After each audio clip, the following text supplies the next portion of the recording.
नमस्कार। आज के इस ऐतिहासिक सफर में सभी का स्वागत है। आज हम मानव इतिहास के सबसे खौफनाक और गहरे अध्याय पर बात करने वाले हैं, द्वितीय विश्व युद्ध। ये कोई आम घटना नहीं थी, बल्कि एक ऐसा प्रलय था जिसने दुनिया का नक्शा हमेशा के लिए पलट कर रख दिया। तो चलिए इस जटिल कहानी को थोड़ा करीब से समझते हैं। इस युद्ध की भयावहता का अंदाजा लगाना है तो जरा इस आंकड़े पर गौर करें। 7 से 8 करोड़, ये सिर्फ एक नंबर नहीं है, बल्कि इतने लोगों ने इस वैश्विक संघर्ष में अपनी जान गंवाई थी। ये आंकड़ा चीख चीख कर बताता है कि ये हमारे इतिहास का सबसे विनाशकारी और जानलेवा युद्ध था। करोड़ों परिवार हमेशा के लिए उजड़ गए और न जाने कितने शहर पूरी तरह मलबे में तब्दील हो गए। आइए शुरुआत करते हैं युद्ध के बीज से, यानी प्रथम विश्व युद्ध के बाद के हालात से। ठीक है, तो चलिए इसमें गहराई से उतरते हैं। उस समय पूरी दुनिया साफ तौर पर दो बड़े गुटों में बढ़ चुकी थी। एक तरफ थे मित्र राष्ट्र यानी अलाइड पावर्स, जिसमें ब्रिटेन, फ्रांस, सोवियत संघ, अमेरिका और चीन शामिल थे। और दूसरी तरफ थे धुरी राष्ट्र या एक्सिस पावर्स, जिनका नेतृत्व कर रहे थे जर्मनी, इटली और जापान। यही वो स्पष्ट बंटवारा था जिसने आगे चलकर पूरी धरती को एक महासंग्राम की आग में धकेल दिया। अब सवाल उठता है कि ऐसा हुआ क्यों। इसके पीछे मुख्य रूप से 5 कारण थे, जो किसी चेन रिएक्शन की तरह काम कर रहे थे। वर्साई की संधि से उपजी कड़वाहट, तानाशाहों का सिर उठाना, राष्ट्रसंघ यानी लीग ऑफ नेशंस का फेल होना, 1929 की वो खौफनाक वैश्विक आर्थिक मंदी और साम्राज्यवाद फैलाने की लालसा, इन सब ने मिलकर एक ऐसा मोमेंटम तैयार कर दिया जिसे रोकना लगभग नामुमकिन हो गया था। सोचिए, ये कितना अजीब है ना कि एक शांति समझौता ही अगले विश्व युद्ध की सबसे बड़ी वजह बन जाए।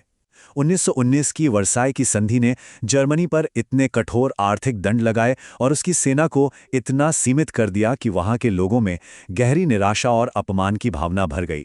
और सच कहें तो इसी अपमान ने द्वितीय विश्व युद्ध के लिए सबसे उपजाऊ जमीन तैयार कर दी थी। और बिल्कुल इसी गुस्से और हताशा का पूरा फायदा उठाया एडोल्फ हिटलर ने।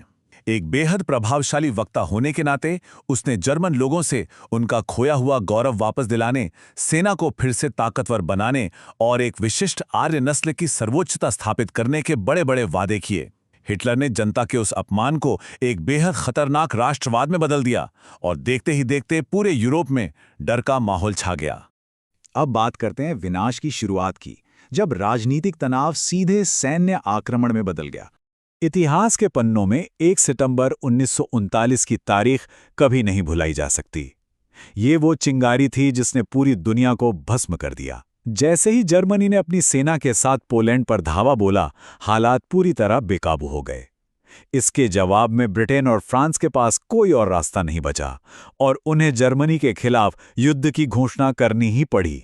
और यहीं दुनिया का सामना एक बिल्कुल नई और खौफनाक सैन्य रणनीति से हुआ, ब्लिट्जक्रीग यानी लाइटनिंग वॉर। इसका सीधा सा मतलब था बिजली की तेज गति से हमला करना।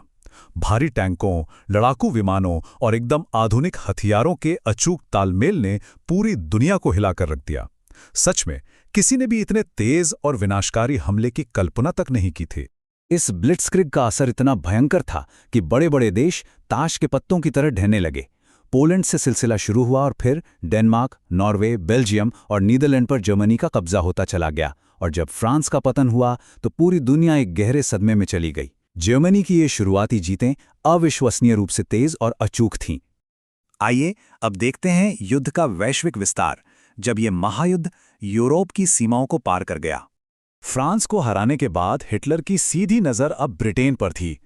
ब्रिटेन की लड़ाई के दौरान जर्मन वायुसेना ने आसमान से आग बरसाने में कोई कसर नहीं छोड़ी। लेकिन विंस्टन चर्चिल के नेतृत्व में ब्रिटिश जनता ने जो कमाल का साहस और प्रतिरोध दिखाया, वो वाकई ऐतिहासिक था। और पता है, यहीं हिटलर को अपनी पहली सबसे बड़ी रणनीतिक हार का सामना करना पड़ा। वो ब्रिटेन को घुटने टेकने पर मजबूर नहीं कर पाया। ब्रिटेन में मात खाने के बाद 1941 में हिटलर ने एक ऐसा कदम उठाया जिसने युद्ध की पूरी दिशा ही पलट दी। ऑपरेशन बारबारोसा के तहत उसने सोवियत संघ पर बहुत बड़ा हमला कर दिया। शुरुआत में तो जर्मन सेना तेजी से आगे बढ़ती गई, लेकिन जल्द ही उनका सामना रूस की उस जानलेवा, कंपा देने वाली ठंड से हुआ जिसके लिए वे बिल्कुल तैयार नहीं थे। उस जमे हुए बंजर परिदृश्य में सोवियत सेना के कड़े प्रतिरोध ने जर्मन बढ़त को पूरी तरह रोककर एक बुरे सपने में बदल दिया।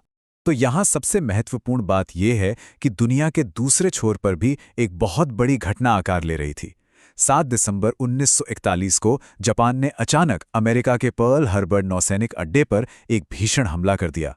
इस हमले में हजारों अमेरिकी सैनिक मारे गए और इसी एक घटना ने अमेरिका को सीधे तौर पर इस युद्ध की आग में खींच लिया। अब यह महज यूरोप या एशिया का टकराव नहीं था, बल्कि सही मायनों में एक विश्व युद्ध बन चुका था।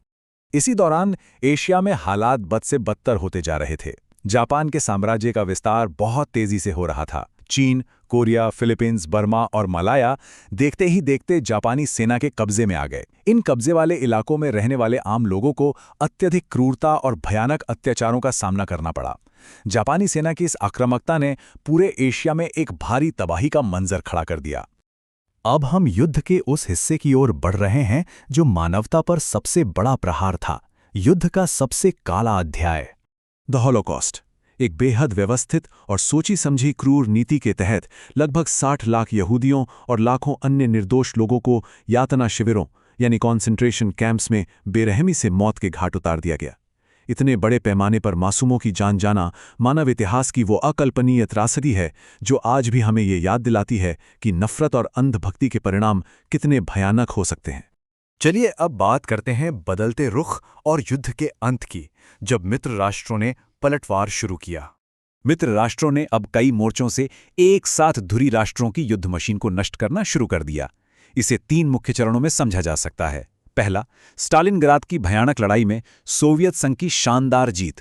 दूसरा, मित्र देशों के भारी दबाव के आगे इटली का पूरी तरह से आत्मसमर्पण कर देना। और तीसरा, सबसे बड़ा कदम था 6 जून 1944 को फ्रांस के नॉर्मंडी तट पर हुई डी-डे लैंडिंग, जिसने यूरोप को नाजी कब्जे से आजाद कराने का रास्ता खोल दिया। अब तक मित्र राष्ट्रों की सेनाओं ने जर्मनी को चारों तरफ से घेर लिया था। जर्मन सैन्य कमांड पूरी तरह चरमरा चुकी थी। 30 अप्रैल 1945 को एडोल्फ हिटलर ने बर्लिन में आत्महत्या कर ली और इसके कुछ ही दिनों बाद जर्मनी ने बिना किसी शर्त के आत्मसमर्पण कर दिया। और इस तरह यूरोप की धरती पर सालों से चल रहा वो खूनी खेल आखिरकार रुक गया। लेकिन रुकिए, युद्ध अभी पूरी तरह से खत्म नहीं हुआ था। प्रशांत महासागर के मोर्चे पर जापान अब भी डटा हुआ था। और फिर इतिहास में 6 अगस्त और 9 अगस्त 1945 की वो खौफनाक तारीखें आईं। अमेरिका ने जापान के हिरोशिमा और नागासाकी पर परमाणु बम गिरा दिए। इन हमलों से हुए महाविनाश और लाखों मौतों की कल्पना करना भी रूह कांपा देता है। दोनों शहर पलक झपकते ही राख के ढेर में बदल गए। इस अभूतपूर्व तबाही के बाद आखिरकार 15 अगस्त को जापान को भी हार माननी पड़ी। अब आते हैं युद्ध के परिणाम और भारत पर इसके प्रभाव की ओर, जिसने एक नई दुनिया को जन्म दिया। और ये बहुत ही शानदार तरीके से दर्शाता है कि इस महायुद्ध की राख से ही हमारे आज के विश्व का राजनीतिक नक्शा कैसे तैयार हुआ। भविष्य में ऐसे युद्ध रोकने के लिए 1945 में संयुक्त राष्ट्र की स्थापना हुई। दुनिया साफ तौर पर 2 नई महाशक्तियों अमेरिका और सोवियत संघ के बीच बंट गई और यहीं से शीत युद्ध यानी कोल्ड वॉर का आगाज हुआ। अगर भारत की बात करें तो लाखों भारतीय सैनिकों ने इस युद्ध में हिस्सा लिया था। युद्ध के कारण कमजोर पड़ चुके ब्रिटिश साम्राज्य के खिलाफ 1942 के भारत छोड़ो आंदोलन ने जबरदस्त जोर पकड़ा, जिससे भारत की आज़ादी की राह बहुत तेज हो गई। युद्ध तो खत्म हो गया, बड़े बड़े साम्राज्य ढह गए और नए देश नक्शे पर उभर आए। लेकिन आज भी एक बड़ा सवाल हमारे सामने खड़ा है। करोड़ों जानों की बलि, होलोकॉस्ट की वो दरिंदगी और परमाणु बम के खौफनाक मंजर को देखने के बाद क्या हमने इतिहास से वाकई कुछ सीखा है? ये पूरा घटनाक्रम हमें यही याद दिलाता है कि तानाशाही, कट्टरता और घृणा अंततः सिर्फ तबाही लाते हैं।